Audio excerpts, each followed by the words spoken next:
We are live now. Gambira Gaganantasta Garvita Ghana Lolupa Kalpana Rahita Kashta Kanta Kantardha Vigraha. That's the last stanza that we discussed. So today we will go with Karya Karana Nirmukta from there onwards. That Nama. So Karya Karana Nirmukta. What that means? Karya means deed. Karana means cause. So Karya Karana is both cause and effect. Nirmukta comes from liberated from something, liberation. So that's the Nirmukta. So what Karya Karana Nirmukta, the Nama means Mata who is unbound or liberated by the cause and effect. She is not subject to cause and effect, that we human beings are. Only the Parabrahman is devoid of that, and any self-realized person who becomes one with the Parabrahman is devoid of any cause and effect. Krishna also explains this in Bhagavad Gita in chapter 3, where there is nothing in the three worlds for me to do, nor is there anything worth attaining or unattained by me, but still I continue to work. So that's what Krishna says in Bhagavad Gita, and he says he's not affected by cause and effect. So anything more to add? I still have a few more lines to talk about this. Anything to add on it, Vasu? Shanti and Subrat. So Subrat, we typically discuss, we share our thoughts. Each of us are referring different texts. If we have anything more to add, and that's how the discussion goes. So anything to add to this thought where Mata is beyond cause and effect, this Nama, please feel free to chip in.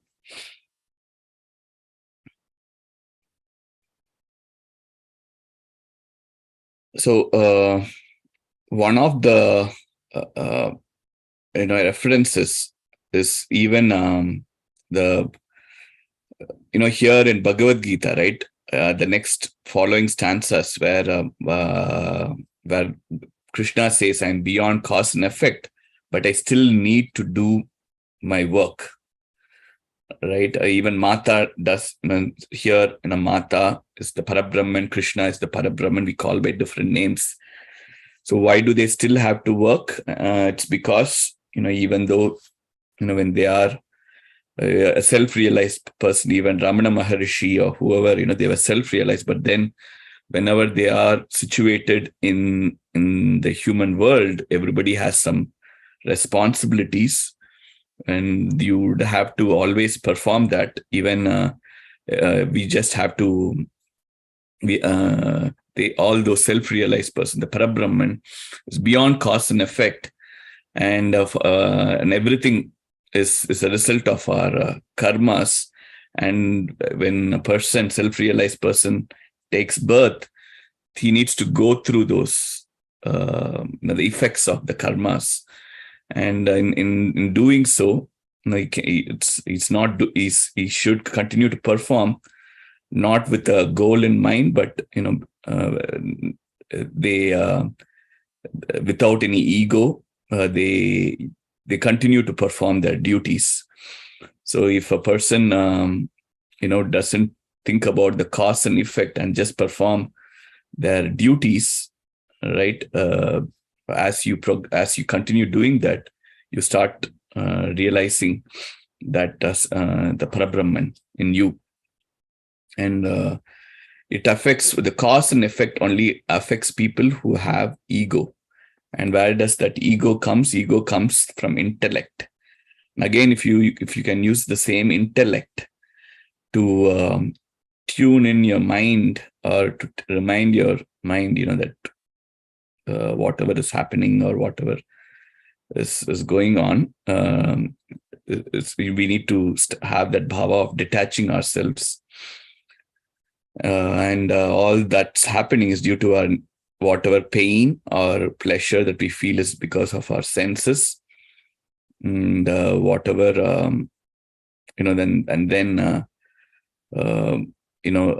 that's the way the Parabrahman is. We all have the divinity within ourselves. I guess we have to, once we reach that stage, the cause and effect does not affect us. Anything to add on to that, Vasu, Shanti? No, nothing. Okay. Yeah, you're good. So, Subrat, anything you want to also comment, let me know. Please interrupt anytime. Yeah. The next nama is Kama Keli Tarangita. Okay. What does each of those words? If Kama means we know the pleasure, but Kama also means the Kameshwar or the Shiva. Keli means play. Tarangita means overflowing. Tarangita also means waves. So when we put all these three together, Kama, Keli, Tarangita, Mata, who is overflowing with waves of pleasure with the union of Shiva. Here we are talking about the Shringara Rasa. And this thought is said again and again, right? The Parabrahman is the union of Shiva and Shakti. The Shiva Shakti Eka Rupini is Mata. So here we talk about that aspect. She overflows with joy in the presence of Shiva. Is another way to say this. And then here Kama refers to Shiva. It's Kameshwar. She is full of such joy. Even there was one more nama we had Shringara Rasa Sampurna. She is the essence of that love. And love is one of the important attributes of Lalitambika. Here, if you interpret this as the conjugal bliss that she derives with the union of Shiva that flows like waves. So again, right here, she is anytime this union is referred, it is the union of the Purusha and the Prakriti. And that union is what creates, is the essence of everything. And that's the pure consciousness that enlivens everything in this world. So she is the Shiva Shakti Eka Rupini. And that Shringara Rasa is being referred here in this nama.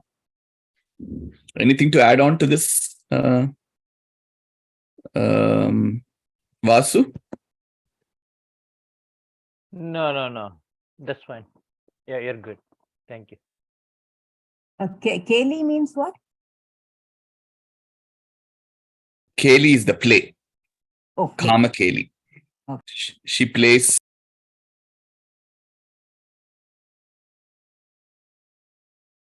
She plays with Kameshwara is what this refers to. She overflows with joy in the presence of Shiva. Or, another way to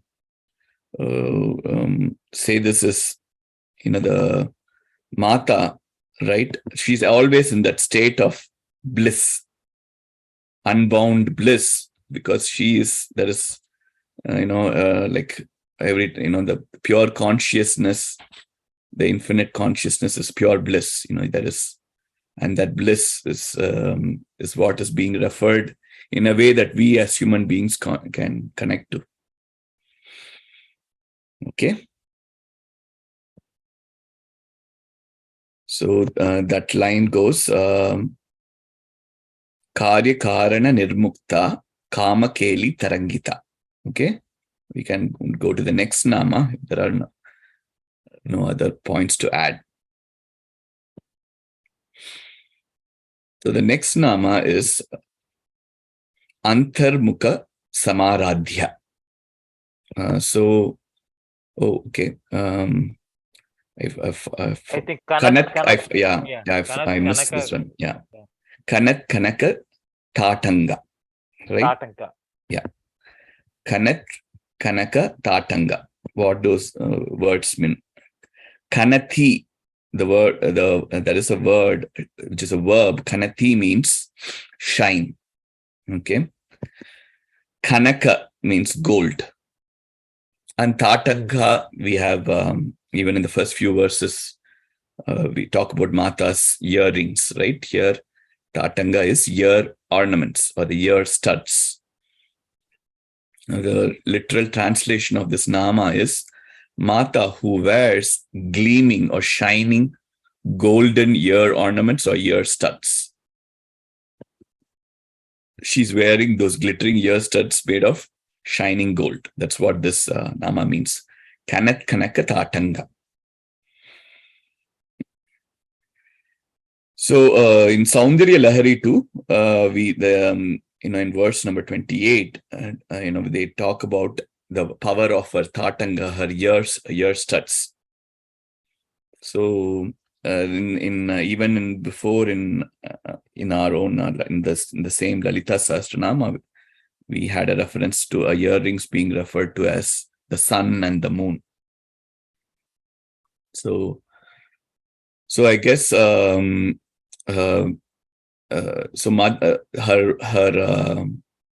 here we are talking about the physical comparison of Matanga's form. Her ear studs glittering, shining gold. And I guess people, we are like Saguna Upasana, wherever we are giving a form. And I think in that way, we connect with the Almighty. Mata's beautiful form is what is being referred here or called upon. Indirect references being the celestial, the sun and the star, the shining stars are nothing but her ear studs. We could take it that way.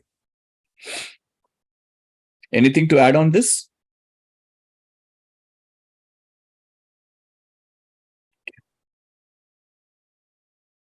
So the next nama is Leela Vigraha Dharini. Okay. Leela means again amusement. Like Lalitha, Lalithai also comes from one of the roots is play, right? Leela means amusement or play. Vigraha, we know physic or figurine. Different ways to say Leela Vigraha. Dharana means to wear. She for whom manifesting and assuming different forms is a sport. Is what Leela Vigraha Dharini. Okay, she takes different form just like child's play. Is what she takes into the Parabrahman, the all-pervading Parabrahman. Mata takes so many different forms, just like child's play, is what this nama refers to. Again, it can refer to several incarnations of Mata or any other forms that we worship as God. And even in Bhagavad Gita, Krishna dwells at length for the reason for attaining various forms. Though birthless and deathless and the Lord of all beings, I manifest myself through my own Yogamaya, chapter 4, verse number 6. Whenever righteousness is on the decline and unrighteousness is on the ascensive, then I body myself forth. Based upon that age, based upon that, whenever that happens, and adharma, becomes dominant in the society, takes a form that is appropriate to that age. So yeah, I guess here Mata also takes different forms. We know the very popular sloka, right? Paritranaya sadhunam vinashaya chadushkrutam dharma samsthapanarthaya sambhavami yuge. So that's what we need to also remember when we think about this nama, Leela Vigraha Dharini. So there is another parallel story in a Yoga Vashishta. So there is a character called Leela. By her penance, Goddess Saraswati befored her and answers Leela's questions on realization, on self-realization. So, this Leela could be referred to that Leela, and where Mata appears before her.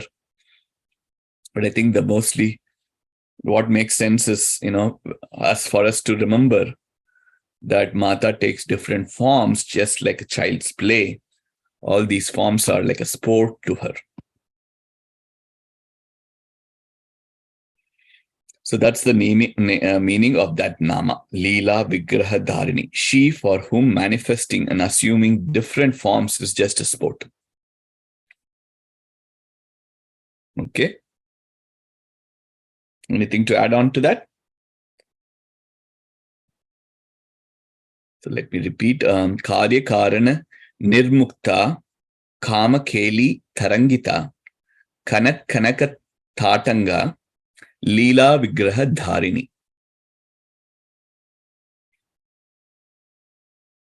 So if you don't have any more comments, I can move on to we can cover one more stanza. We have 10 more minutes. And any other input, any other thoughts, anything to talk about this stanza?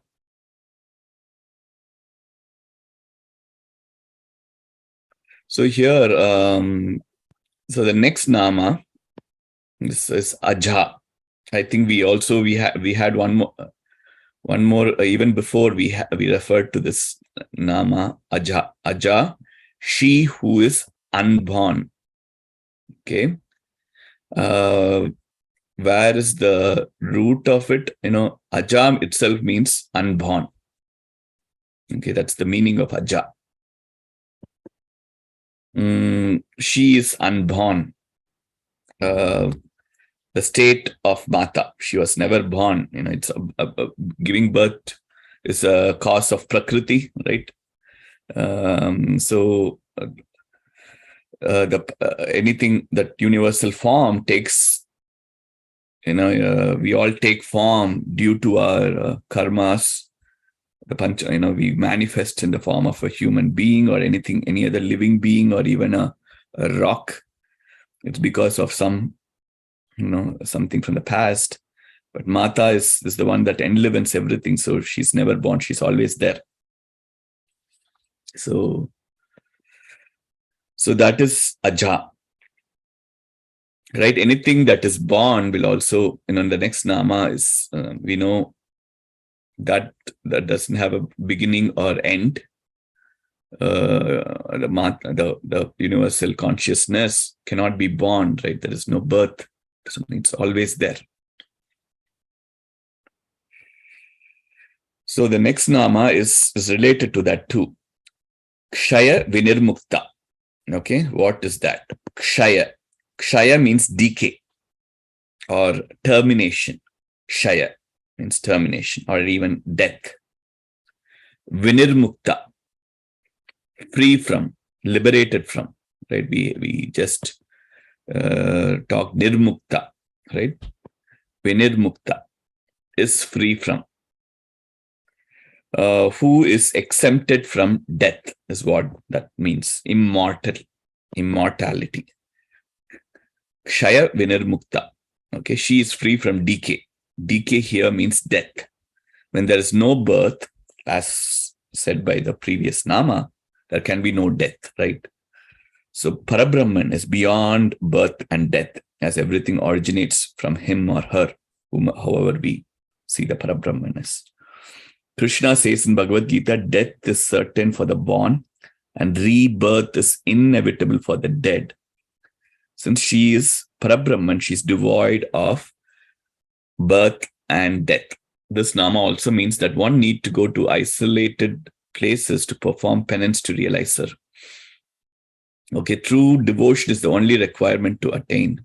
It is also said that only her devotees attain material prosperity and total liberation. But yeah, I guess this is one interpretation. Also means that this nama also means that isolated places, one needs to go to isolated places to realize her. And I don't know how they, come up with that. So, decade, okay, who is exempted from death, being immortal, okay, is what Aja, Kshaya, Vinirmukta go hand in hand, those two namas. Okay, anything to add on to this, these two? Okay. Not, we can move on to the next nama, Mugdha. Okay. What does that mean? Mugdha means lovely or naive or attractive. Okay, that's what it means in Sanskrit. Mugdha. So she who is lovely, naive, or attractive or beautiful. Mugdha also means innocent. Again, innocence as a quality that lacks intent to injure others. She being Sri Mata, she cannot injure her children. So quality of innocence also makes her beautiful. She is a creator or appearance of self-power. She is the Swatantraya Shakti. So other namas narrate her beauty, right? In this here, again, similarly, Mugdha means beautiful or innocent, lack of any evil qualities. So it's being interpreted here. Yeah. Anything to add on? Anything more? Aja, Kshaya, Vinirmukta, Mugdha. So the next nama is Kshipra Prasadini. What is that? How do we break that into? Kshipra means Kshiprat or Kshipram means quickly or immediately. Quickly, the quickness, the quickly, immediately is what Kshipram means. Or Kshiprat means quick. Something that happens really quick. So prasadhin means to pleasing or soothing. So Kshipra Prasadhini, she who is pleased quickly, is what literal translation of that is. So in one of my books, it says salvation is delayed if other gods are worshipped, but if you worship Mata, salvation is attained in this birth itself. And that's why some of our mantras like Mahashodashi mantra are said to give salvation in just this birth. It is moksha sadhana. It gives path to liberation. So it is also said, her prayer to her, japa, and everything that we perform along with this mantra is going to give us moksha. Again, how does that guarantee? I guess you get attuned to this bhava of not creating any. I guess we have karmas from the past. We have karmas that we do in this birth, and there are karmas that will happen in the next birth, which we will not be able to complete. But probably doing Mata Upasana would help us to even get to a mindset that will quickly we'll go through all our karma phalas in this birth itself, and even the next birth karmas we'll start experiencing it and not create any new bad karmas. So on this karma, I'll forward a really good question and answer that Sri Ravi Shankar he had shared. I really learned a lot from that on his take on different. If you have any other references to I'll let me know. But yeah, I think the important thing that every saint, every sage, um,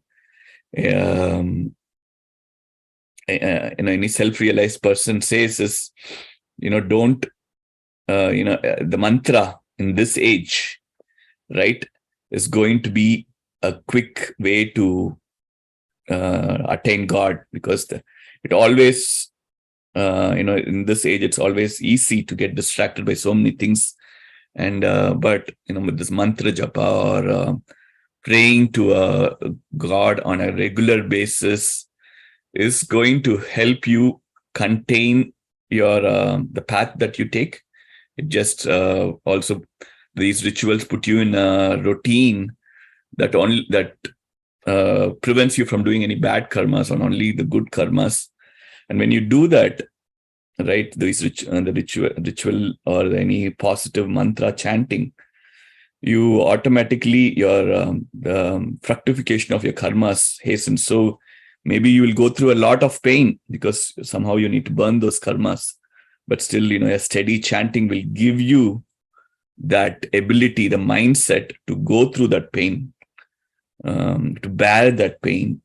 And maybe this might be your last birth.